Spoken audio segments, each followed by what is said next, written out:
लगभग आधी रात का समय था। एक नवयुवक अपने हाथ में एक बैग पकड़े हुए शायद अपने घर की ओर बढ़ रहा था, लेकिन उसके चेहरे पर एक अजीब सा डर था। वो अपने कदमों को तेज तेज बढ़ा रहा था, लेकिन जैसे ही वो गांव के कुएं के पास पहुंचा, उसका पूरा शरीर पसीने से भीग गया। वो वहां से मानो पलक झपकते ही गायब हो जाना चाहता हो। आलतू चल आलतू, आई बला को टाल दूं। हे प्रभु, रक्षा करना, यहाँ से सही सलामत चले जाऊं। उसने अपने कदमों की रफ्तार को तेज की, लेकिन जैसे ही वो कुएं के पास से गुजरा, तो उसके कानों में किसी की पायल की आवाज पड़ी। उस आवाज को सुनकर डर के मारे उसके पैर वहीं जम गए और उसके कंधे पर उसे कुछ महसूस हुआ। उसने हिम्मत करके पीछे मुड़कर तो घूंघट ओढ़े एक औरत उसके सामने खड़ी थी। उसे देखते ही डर से उसका चेहरा फीका पड़ गया। तभी उस औरत ने अपना हाथ उसके चेहरे की तरफ बढ़ाया और उसकी गर्दन को एक ही झटके में मरोड़ दिया, और वो निढाल होकर जमीन पर गिर पड़ा। अगली सुबह जब लोग वहां से गुजरे, तो कुएं के बाहर लोगों का जमावड़ा लग गया। सत्यानाश, पता नहीं ये किस किस को और लेकर जाएगी। पिछले 2 महीने में 5वीं मौत हुई है ये। मना किया था रात को यहाँ से कोई मत जाना। इंसानों को, हमारे जानवरों को, किसी को नहीं छोड़ा इसने। मुझे तो ये सती माता का प्रकोप लग गया है। सती आसरा का स्थान बनाना होगा। देवी को रोज भोग देवेंगे और कोई भी सूरज ढलने के बाद यहाँ ना आवेगा। देवी को रात के समय जरा सा भी विघ्न पसंद ना है। अपनी जान बचानी है तो यही करना होगा।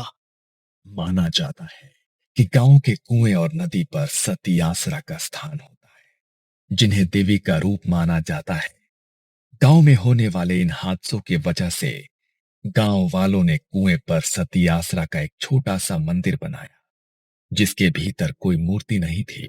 बस गांव के लोग वहां देवी को भोग लगा सके, इसलिए वो मंदिर बनाया गया, ताकि देवी का क्रोध शांत हो सके।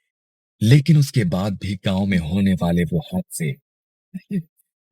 तभी एक रात काले कपड़े पहने एक लड़की, जिसने अपने चेहरे को काली शॉल से ढका हुआ था, अपने हाथ में एक काले रंग की पोटली लिए हुए, सती आसरा के डर से अब रात को कोई भी कुएं के पास नहीं भटकता था। इसलिए गहरी काली अंधेरी रात में वो अकेली कुएं के पास अपना आसन लगाकर बैठी और कुएं पर थोड़ी हल्दी कुमकुम और अपनी उंगली से काट कर रक्त का चढ़ावा किया और तेल का एक दीपक भी जलाया। तुम्हारा बदला पूरा हो गया है, तुम अब शांत हो जाओ। गांव वालों को मत मारो, जिनको मारना था उन्हें तुम मार चुकी हो। गांव में हो रहे इन हादसों को 3 महीने बीत चुके थे, और आज से 3 महीने पहले एक रात काले कपड़ों में अपना चेहरा ढकी हुई एक स्त्री रात के 2:30 बजे कुएं के पास एक यज्ञ कुंड जलाए बैठी थी। यज्ञ कुंड के पास एक मुर्गा, जिसके हाथ पैर और चोंच को रस्सियों से बांधा गया था। नरकंकाल की खोपड़ी में किसी जानवर का रक्त भरा हुआ था। वो उस रक्त का छिड़काव बार बार यज्ञ कुंड में कर रही थी और बड़ी ही धीमी आवाज में कुछ मंत्रों का उच्चारण भी कर रही थी। तुम्हें जागृत होना पड़ेगा। तुम्हें जागृत किए बिना आज की रात मैं यहाँ से नहीं जाऊंगी। बलि स्वीकार करो। उसने उस बंधे हुए मुर्गे को उठाया और धारदार चाकू से उसकी गर्दन को एक झटके में अलग कर दिया। उसकी आहुति उसने यज्ञ कुंड में चढ़ा दी। तभी वहां एक अजीब सी सिहरन उठी। रात के सन्नाटे में मानो कोई दबी आवाज उसे सुनाई देने लगी। कुएं के भीतर से मानो किसी की आत्मा निकलकर बाहर आ गई हो। उसने पीछे मुड़कर देखा तो घूंघट ओढ़े एक औरत उसके सामने खड़ी थी। जाओ और खत्म कर दो इन्हें। मुझे अपना बदला चाहिए। जाओ। मानो जैसे वो उसकी आज्ञा का इंतजार कर रही थी। उसके इतना कहते ही वो गांव की ओर बढ़ी और एक घर के बाहर जाकर रुक गई। दरवाजे पर ठक ठक की आवाज हुई। अरे, इतनी रात को कौन आया है? रात के 3 बज रहे हैं। इस वक्त कौन दरवाजा खटखटा रहा है? तभी दरवाजे पर फिर से ठक ठक की आवाज आई। हम्म, पता नहीं कौन आया है, देखना ही पड़ेगा। मंगल दरवाजा खोलने के लिए गया। दरवाजे से अभी भी लगातार ठक ठक की आवाज आ रही थी। अरे, खोल रहा हूं ना। अभी तक मंगल आधी नींद में था, लेकिन जैसे ही उसने दरवाजा खोला, उसके होश उड़ गए। उसके सामने घूंघट ओढ़ी हुई वही औरत खड़ी थी। लेकिन जैसे ही मंगल ने उसे देखा, तो हवा के झोंके से उसके चेहरे से उसका घूंघट सरक गया। मंगल ने जैसे ही उसका चेहरा देखा, तो उसकी चीख निकल गई। उसका चेहरा पूरी तरह से गला हुआ था और आंखों की पुतलियां बिल्कुल सफेद होकर उल्टी हो चुकी थी। मंगल जल्दी से दरवाजा बंद करने लगा, लेकिन दरवाजा बंद नहीं हुआ। वो डर के मारे अंदर की तरफ भागने लगा। तभी उस भयानक औरत ने उसकी गर्दन अपने हाथों में जकड़ लिया और एक ही झटके में उसकी गर्दन को मरोड़ डाला और उसके चेहरे के मांस को बुरी तरह से नोच डाला। दर्द के मारे पूरे घर में उसकी चीख गूंज गई और कुछ देर उसकी दर्द भरी चीखों के बाद सब कुछ बिल्कुल शांत हो गया। अगली सुबह जब परिवार वाले घर पहुंचे, तो उसका ऐसा हाल देखकर उनके पैरों तले जमीन खिसक गई। ये क्या हो गया मेरे भाई को? तुझे इतनी बेरहमी से किसने मार डाला मेरे भाई? किसने मार डाला तुझे? अभी तो सिर्फ इसकी जान गई है, अभी तो तेरा मरना बाकी है। जितनी बेरहमी से इसकी मौत हुई है, उससे ज्यादा बेरहमी से अब तू मारा जाएगा। राजेश अपने भाई से लिपटकर बिलख बिलख कर रो रहा था। तो उसने गांव वालों के साथ जाकर अपने भाई का अंतिम संस्कार किया। रात को वो अपने भाई की तस्वीर को अपने हाथों में लिए रो रहा था। मत रो बेटा, भगवान ने हमारी जिंदगी में यही दुख लिखा था। पहले मेरा बड़ा बेटा चल बसा और अब मंगल। ना जाने किसका श्राप लग गया है हमारे घर को। एक के बाद एक अनहोनी घटती ही जा रही है। मंगल की मौत कोई सामान्य मौत नहीं है माँ। किसी ने जानबूझकर मारा है उसे। उसकी हालत नहीं देखी क्या तुमने? कैसे उसके चेहरे पर पूरा मांस नोचा हुआ था। हाँ, मैं वो फिर से याद नहीं करना चाहता हूँ माँ। लेकिन जिसने भी मेरे भाई के साथ ऐसा किया है, मैं मैं उसे ढूंढ कर निकालूंगा। नहीं छोड़ूंगा उसे माँ। मैं नहीं छोड़ूंगा उसे। उन दोनों की आंखों के आंसू रुकने का नाम नहीं ले रहे थे। 13 दिन बाद मंगल की सभी अंतिम क्रियाएं पूरी हुई। घर में बिल्कुल सन्नाटा पसरा हुआ था। राजेश अपनी मां के कमरे में एक गद्दा डालकर सोया हुआ था। तभी रात के लगभग 3 बजे दरवाजे पर वही ठक ठक की आवाज हुई। उस आवाज से राजेश की नींद टूट गई। उसने घड़ी में समय देखा, तो वो भी हैरान रह गया। हाँ, इतनी रात को घर पे कौन आया है? फिर से दरवाजे पर ठक ठक की आवाज हुई। मां की नींद ना टूट जाए, इसलिए राजेश बिना सोचे समझे दरवाजा खोलने चला गया। लेकिन जैसे ही उसने दरवाजा खोला, उसके सामने भी वही घूंघट वाली औरत खड़ी थी। उसने अपने चेहरे से अपना घूंघट हटाया और सीधे राजेश की गर्दन की ओर हाथ बढ़ाकर एक ही झटके में उसके गर्दन को मरोड़ डाला। वो उसी वक्त निढाल होकर जमीन पर गिर गया। उसे चीखने का भी वक्त नहीं मिला। अगले दिन उसके अंतिम संस्कार की क्रिया की गई। लेकिन यह सिलसिला यही नहीं रुका। जैसे ही राजेश की मौत के 13 दिन बाद उसकी अंतिम क्रियाएं पूरी की गई, तो उसके अगले दिन घर के आंगन में उनकी मां का मृत शरीर मिला, जिनके चेहरे का मांस मानो किसी वहशी दरिंदे ने नोच लिया हो। सबसे बदकिस्मती की बात यह थी कि उनका क्रियाकर्म करने के लिए अब घर में कोई भी उनका वारिस, कोई भी सदस्य नहीं बचा था। ना जाने इनके परिवार को तो किसकी नजर लग गई है। तीनों बच्चे मर गए, राधा भी मारी गई। इन तीनों की मौत ही सामान्य ना है। मन्ने तो लागे है कि किसी ऊपरी हवा ने ही इनके पूरे खानदान को खत्म किया है, वरना ऐसा हंसता खेलता परिवार ऐसे खत्म नहीं हो सकता। लोगों की उस भीड़ में काले कपड़े पहने अपने चेहरे को ढकी हुई वही औरत खड़ी थी, लेकिन उसकी आंखों में अब एक चिंता थी, जैसे कुछ तो ऐसा हो गया हो जिसकी उसने भी कल्पना नहीं की थी। ये सब क्या हो रहा है? उसे तो बस उन दोनों को मारना था, उसने इसे भी क्यों मार डाला? कहीं कुछ गलत तो नहीं हो गया? आधी रात को काला कपड़ा ओढ़कर वो फिर से अपने हाथों में पोटली लिए कुएं की तरफ बढ़ने लगी, लेकिन तभी उसने देखा कि कुएं के पास एक आदमी अपनी साइकिल से गुजर रहा है।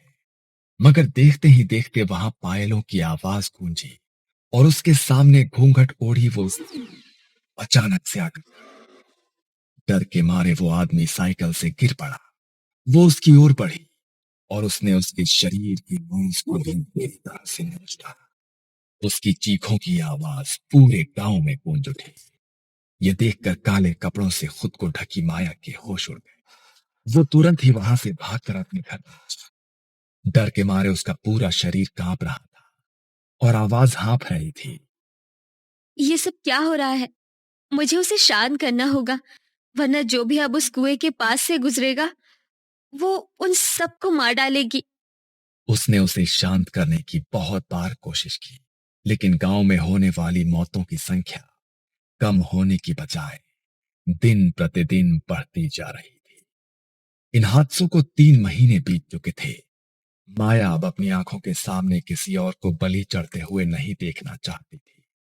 इसलिए आज उसकी शांति के लिए माया कुएं के पास बैठकर यज्ञ कर रही थी। तुम्हारा बदला पूरा हो गया है, तुम अब शांत हो जाओ। गांव वालों को मत मारो, जिनको मारना था उन्हें तुम मार चुकी हो। अब क्यों तुम गांव वालों की बलि देने पर तुली हो? तभी अचानक वहां बहुत जोर से हवा चलने लगी, जैसे कोई उसे अपनी मौजूदगी का एहसास कराना चाहता हो। कुएं की मंडेर पर जल रहा वो दीपक हवा के झोंके से बुझ गया और उसे भी अपने आसपास पायल की आवाज सुनाई देने लगी। उसने पीछे मुड़कर देखा तो वही औरत उसके सामने खड़ी थी। उसके चेहरे से घूंघट हट चुका था और उसका भयानक चेहरा गुस्से में उसे ही देख रहा था। देखो, तुम्हें शांत होना होगा। तुम अपनी छोटी बहन को इस तरह नहीं मार सकती। मैंने तो बस तुम्हारे बदले के लिए तुम्हें जागृत किया था। तुम दूसरों की जान क्यों ले रही हो? उन्होंने तुम्हारे साथ जो किया उसका बदला ले लिया है ना तुमने? आज से 4 महीने पहले गांव के एक घर में मातम का माहौल था। घर के बड़े बेटे का उसकी शादी के कुछ समय बाद ही निधन हो गया था। घर में 2 जवान बेटे थे, जिनकी नजर अपनी विधवा जवान भाभी पर पड़ गई थी। मंजू अपने पति की मौत के गम में खुद को अपने कमरे में बंद किए बस रोए ही जा रही थी। तभी उसके दरवाजे पर जोर जोर से खटखट की आवाज हुई। उस खटखट की आवाज से मंजू अचानक से सहम गई और दीवार की तरफ घिसटती चली गई। उसने दरवाजा नहीं खोला। तभी अचानक 2 लोग दरवाजा तोड़कर अंदर आ गए। इतनी देर से हम लोग दरवाजा खटखटा रहे हैं, तुझे समझ में नहीं आ रहा है? हैं? तुझे क्या लगा था कि तू दरवाजा नहीं खोलेगी तो हम अंदर नहीं आ पाएंगे? हाँ? देखो, ऐसा मत करो। मैं तुम्हारी भाभी हूँ। भाभी माँ के समान होती है। कुछ तो सोचो। चुप, बिल्कुल चुप। तो इस घर की बहू है। अब हमारा भाई तो मारा गया, अब तुम्हारे ऊपर हमारा भी तो कुछ हक हुआ ना। अब अपने ये आंसू बंद करो। वो दोनों किसी शैतान की तरह हंसते हुए मंजू की तरफ बढ़ने लगे। मंजू इस तरह अपनी इज्जत को अपने हाथों बर्बाद होते नहीं देख सकती थी। उसने उन्हें धक्का मारा और बाहर की तरफ भागी। वो दोनों भी उसके पीछे पीछे भागे। उनसे अपना पीछा छुड़ाने के लिए वो गांव के कुएं की तरफ दौड़े और उनसे अपना रक्षण करने के लिए कुएं के अंदर कूद गए। अब क्या करें? ये तो कुएं में कूद गई भाई। अरे अब कूद गई तो कूद गई, जल्दी निकल यहाँ से, वरना अगर किसी ने देख लिया ना तो इसके मरने का इल्जाम हमारे ऊपर ही लग जाएगा। मैं अच्छी तरह जानती हूँ कि क्यों मरी है मेरी बहन और कौन है उसकी मौत का जिम्मेदार। तेरी मौत का बदला तो मैं लेकर रहूंगी मेरी बहन। माया अब अपनी बहन की आत्मा को जागृत करके उसकी मौत का बदला तो ले चुकी थी, लेकिन उसने अपनी बहन की आत्मा को जिन तांत्रिक विधियों के जरिए जागृत किया था, उसे शांत कर पाना अब उसके लिए नामुमकिन हो गया था। वो अपने कमरे में घबराई हुई बैठी थी। तभी रात के लगभग 1:30 बजे किसी ने उसका दरवाजा खटखटाया। इतनी रात के कौन आया है? माया ने जाकर दरवाजा खोला तो घूंघट के अंदर वो आत्मा अब उसके सामने। उसे देखकर माया के रोंगटे खड़े हो तु, तु, तु, तुम नहीं नहीं, देखो, तुम मुझे नहीं मार सकती। मैंने तो तुम्हें इसलिए जागृत किया था ताकि तुम अपनी मौत का बदला ले सको। होश में आओ। गए। मृत्यु के बाद आत्मा किसी की सगी नहीं होती। माया ने उसे जागृत तो कर दिया, लेकिन अंत में वो खुद भी उसकी मौत का कारण बन गई। उसने अपने हाथ माया की गर्दन की तरफ बढ़ाए और एक ही झटके में उसके गर्दन को भी मरोड़ डाला। और माया की कुछ आखिरी चीखों के बाद सब कुछ बिल्कुल शांत हो गया। कहा जाता है कि गांव के लोगों ने डर के मारे पूरे गांव को खाली कर दिया और दूसरी जगह स्थानांतरित हो गए। लेकिन लाल घूंघट में वो आत्मा आज भी उस गांव में भटकती रहती है और जो भी उसके सामने आता है उसे वो मौत के घाट उतार देती है।